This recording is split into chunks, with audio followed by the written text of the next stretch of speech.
Hey there, I'm Alicia, and today I'm going to be going over the 7 books that I read in May. I saw Joanna do this and I thought it was great because you know which books I'll be talking about. I'll be going over Service Model by Adrian Tchaikovsky, Those Beyond the Wall by Micaiah Johnson, Mirrored Heavens by Rebecca Roanhorse, Thirst by Marina Yuszczuk, Land of Big Numbers, Stories by Chen, Oye by Melissa Mogollon, and Act Your Age, Eve Brown by Talia Hibbert. Getting some quick stats out of the way, I had an average rating of 4.14, so pretty good reading month in May for me. These are all fiction books. I didn't read any nonfiction. Well, technically didn't finish a nonfiction in May. I am reading Cass, The Origins of Our Discontent by Isabel Wilkerson, and I won't be finishing that till August or July because I am reading it as part of a book club, so we're making very slow progress for it. I guess I'll start talking about the only physical book that I have with me. This is going to be Land of Big Numbers by Chen. Now, to sum it up, this is a short story collection that highlights people's desires, dreams, and everyday lives while living under surveillance and under an oppressive regime. A lot of these stories are set in China, and we do also follow the Chinese diaspora. This short story collection was intriguing and mystifying. It was also well written and compelling. Every single short story in here made me want to keep reading. There was not one single short story that I did not at least like, and even the ones that started off really slow, they pulled me in and made me want to stay, which I think says a lot for a short story collection. The one thing that stood out to me above all else, besides the stories being well written, is that the author did a great job peeling back the layers of everyday life to reveal some unsettling truths about human nature. Now, by no means is this gory or scary. I will say this is one of those collections where the story just kind of ends and there is no conclusion. I personally didn't mind that because in this instance, each story still ended with a bang for me and in a way that was very thought-provoking. I guess from here, I'll talk about books from the most fantasy elements that they contain or sci-fi elements that they contain to the least amount that they contain. So let's talk about Mirrored Heavens by Rebecca Roanhorse. This is the third and final book to the Between Earth and Sky trilogy. I ended up loving this book. It's either tied as my favorite book of the month or definitely in first place. And a lot of it has to do with nostalgia because I ended up reading both Black Sun and Fevered Star in April. So the characters were very much at the forefront of my mind. The story was very much vivid in my mind, and so the conclusion just read like a dream for me. Although I can see people being pissed off by the end because there's one particular character arc that isn't quite resolved, although I hope that means that she's going to come back and write more series in this world. So without going into spoilers, I would say that this book is really Shiala's book. We get to learn more about her, what motivates her, and also more about the Teak and her family and the islands in that area. And as in every other book in this series, Rebecca Roanhorse continues to expand on the culture and the magic of the Meridian. In this particular book, we're introduced to more of the southern sorceries, so that's blood magic and shadow magic, which is not unfamiliar to us from the first couple of books. You can continue to expect morally great characters, political scheming. There's also the hints of war and war preparation, if that's something that you really like. By the way, this book made me cry at the end. There were tears of joy. I love the way that it ended. I loved it. If you haven't checked it out, I highly recommend that you check out this series. I think it's definitely my favorite series of all time at this point. The next book on this list is Those Beyond the Wall by Micaiah Johnson. This is a sci-fi dystopian book. This is the sequel to The Space Between Worlds. You will definitely need to read The Space Between Worlds before diving into Those Beyond the Wall. There are characters from the first book that show up in the second book. However, the primary reason I think you need to read it is just because of the world building. There are 2 cities that are juxtaposed in both of the books. In this book, we follow primarily the people of Ashtown, the Runners, and the Emperor. Now, if you're confused, don't worry. After you read that first book, you'll know exactly what I'm talking about. I loved this book. If it wasn't for Mirrored Heavens, this would have been my favorite book of May, although I think it is going to be a book that is very divisive. At its surface, it's a murder mystery. People are seemingly disintegrating before people's eyes. No one really knows what's going on and who's behind it. And so we have a group of people who are determined to find out what is happening and who is doing it to make sure that they save their community. Now, that is just the surface level plot, and it's definitely the mechanic that drives this story forward, as well as some of the action towards the end of the book. However, at its heart, it's really a character-driven story about colonization, resistance, about community, and about love. And that might not seem apparent at first because of our main character. Our main character is filled with a lot of anger and a lot of grief. I just want to make sure that people have the right expectations going into this because it is intense, it is dark, it is emotional. And it was definitely a gut punch, but it was a gut punch that I enjoyed. The other dystopian sci-fi book that I finished is Service Model by Adrian Tchaikovsky.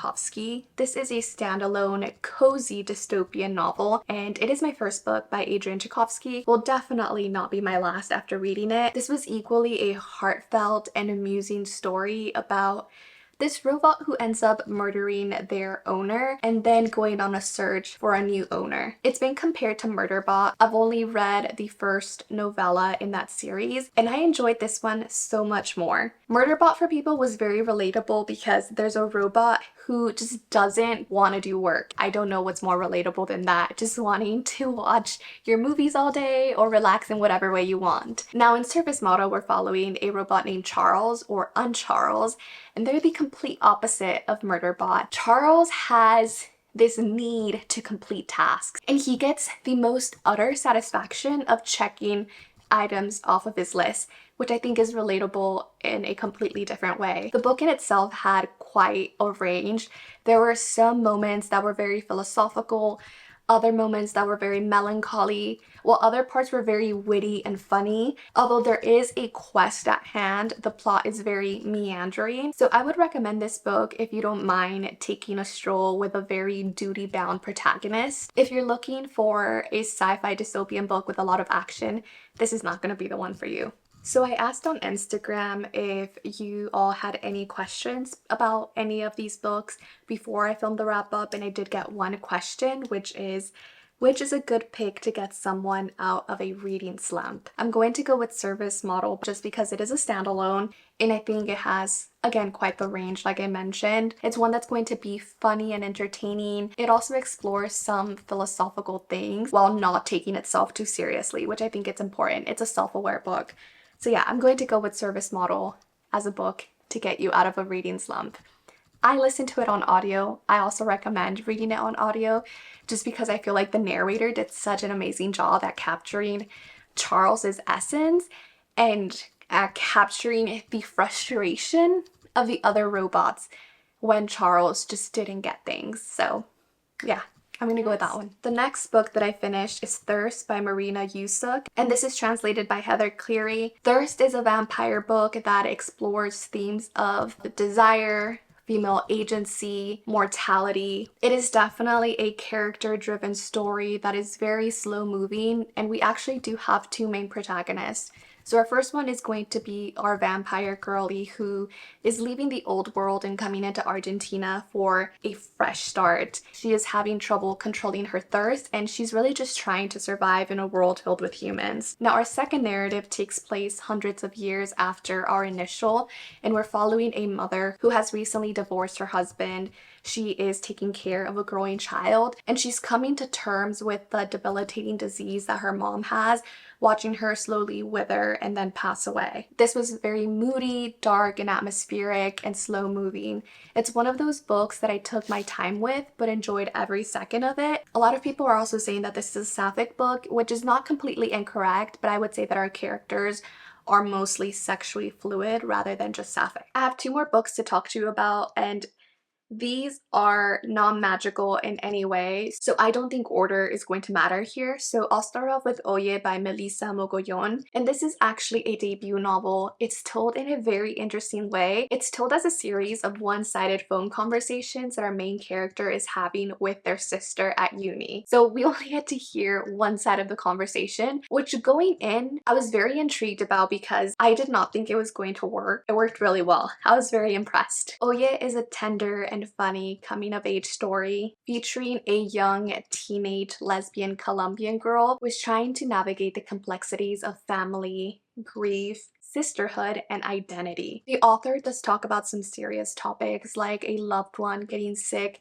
and going through the process of watching them die, as well as grief and homophobia. But I thought that it was done in a very delicate way. There is a lot of levity to the story, without it feeling unserious. One of my favorite parts of this book was the main character. She was so sassy and so full of life. I was thoroughly entertained by her. It was amazing. Oye is going to be a book that resonates with the youngest sibling. If you are a younger sibling, pick up this book, especially if you're Latinx, because I think a lot of the feelings that our main character has are going to resonate with you. Now, I'm the older sister, so it was great to read a book through a perspective different from mine, and maybe through a perspective that my little brothers feel. I'll have to ask them if they feel the way that our main character felt. Now, the last and final book that I read in the month of May, I just squeezed it in. I was feeling a little bit weighed down by the end of the month and I didn't really want to read anything, so I needed a palate cleanser, and romance books usually act as palate cleansers for me. So I ended up picking up Act Your Age, Eve Brown by Talia Hibbert. This is the third and final book to the Brown sisters companion series, and it is a series of romance novels about 3 separate sisters. This is a grumpy, sunshine, enemies to lovers story that honestly just has great banter. This also has autism representation for both sexes.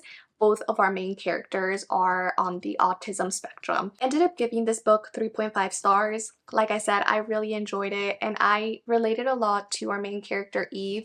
She has the best intentions at heart, but she doesn't always seem to get things right. And when things start to get serious or really difficult, she kind of dips because she doesn't want to be disappointed. And I feel like my younger self can definitely relate to that. The only thing I didn't really love about the book is the pacing, but it is a romance novel. These books also contain steamy scenes, and this one had a very long drawn out steamy scene, so if that's for you, that's wonderful. I just prefer more behind the door, or what are they called, closed door sex scenes, if that makes sense. So yeah, really enjoyed it, thought it was really cute, loved the banter, and I gave it 3.5 stars. So those were all of the books that I read in the month of May. Let me know down below what your favorite read of May was, and if you're shy or don't have a favorite read, or you're just in a reading slump, leave a sun emoji down below. Happy reading!